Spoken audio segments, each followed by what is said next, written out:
नमस्कार दोस्तों, आज हम जानेंगे डायरेक्ट सेलिंग इंडस्ट्री के एक चर्चित विषय के बारे में। आप सभी ने डायरेक्ट सेलिंग इंडस्ट्री में कहीं ना कहीं सुना होगा कि वन पैन कार्ड पर मल्टीपल आईडीज लगाना गलत है। इस वीडियो में हम जानेंगे कि वन पैन कार्ड पर मल्टीपल आईडीज या ज्वाइनिंग होना एक डायरेक्ट सेलर और डायरेक्ट सेलिंग कंपनी के लिए क्यों गलत है। Using multiple IDs on one PAN card एक डायरेक्ट सेलिंग कंपनी के लिए बहुत से इश्यूज क्रिएट कर सकता है और यह प्रॉब्लम्स लीगल, ऑपरेशनल और रेपुटेशनल रिस्क में बदल सकती हैं। आइए इन स्पेसिफिक चैलेंजेस को डिटेल में समझते हैं। सबसे पहला, फ्रॉड और मिसयूज का रिस्क। अगर एक व्यक्ति मल्टीपल आईडीज क्रिएट करता है तो वह कंपनी के कंपनसेशन स्ट्रक्चर का मिसयूज करके अनफेयर बिजनेस, बोनसेस या रिवॉर्ड्स कमा सकता है। यह फ्रॉड कंपनी की कॉस्ट बढ़ाता है और जेन्युइन डायरेक्ट सेलर्स के अर्निंग्स को नेगेटिवली इंपैक्ट करता है। मल्टीपल आईडीज क्रिएट करने से वह अपने अंडर फेक डाउनलाइंस बना के कंपनी के सेल्स डाटा को डिस्टोर्ट कर सकते हैं, जो कि बिजनेस का सही एनालिसिस और डिसीजन मेकिंग को इफेक्ट कर सकता है। दूसरा, बहुत सी कंट्रीज में स्ट्रिक्ट गाइडलाइंस हैं जो एक पैन कार्ड पर मल्टीपल अकाउंट्स क्रिएट करने के खिलाफ होती हैं। इन रूल्स के वायलेशन पर कंपनीज को पेनल्टीज, इन्वेस्टिगेशन या फिर बिजनेस लाइसेंस सस्पेंशन का रिस्क होता है।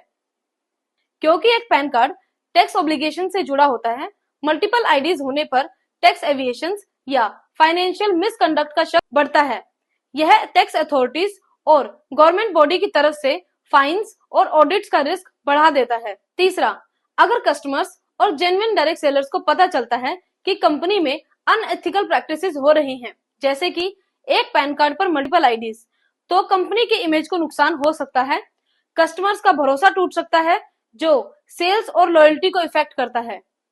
मल्टीपल आईडीज यूज करके जो अनफेयर एडवांटेज मिलता है, उससे जेन्युइन डायरेक्ट सेलर्स डीमोटिवेट हो सकते हैं। इस वजह से वैल्यूएबल डिस्ट्रीब्यूटर्स को खोना पड़ सकता है और टीम मोरल भी लो हो सकती है। चौथा, एक पैन कार्ड पर मल्टीपल आईडीज मैनेज करना बैकएंड सिस्टम को कॉम्प्लेक्स बना देता है, जिससे इंडिविजुअल सेल्स परफॉर्मेंस को ट्रैक करना मुश्किल हो जाता है। फ्रॉडलेंट आईडीज और अकाउंट्स को डिटेक्ट और रिमूव करना कंप्लायंस और ऑडिटिंग टीम के वर्कलोड और कॉस्ट को बढ़ाता है। फिर इन इश्यूज को एड्रेस करने के लिए एक्स्ट्रा रिसोर्सेज लगते हैं। पांचवा, मल्टीपल आईडीज से सेल्स फिगर्स डिस्टोर्ट हो जाती हैं, जो कंपनी को गलत डिसीजंस लेने पर मजबूर कर देती हैं, जैसे कि इन्वेंट्री मिसमैनेजमेंट या प्रॉफिट का गलत projection. Fraudulent earnings multiple IDs से पे आउट स्ट्रक्चर को स्ट्रेन करती हैं।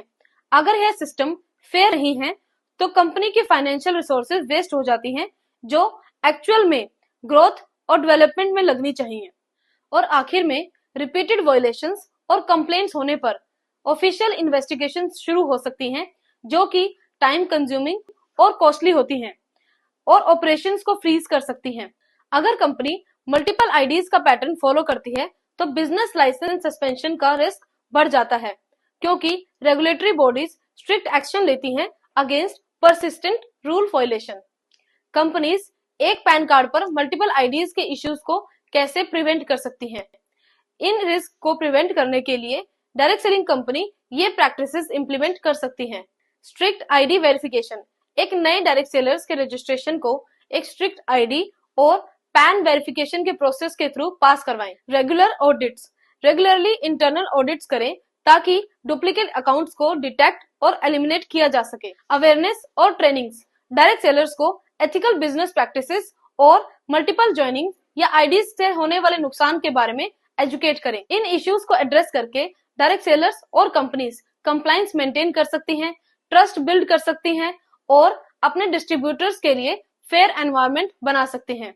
दोस्तों, अगर आपको यह वीडियो इन्फॉर्मेटिव लगे तो do like, share and subscribe, क्योंकि डायरेक्ट सेलिंग इंडस्ट्री को ऐसे अनएथिकल एनवायरनमेंट से निकालकर एथिकल बनाने के बारे में सोचना जरूरी है।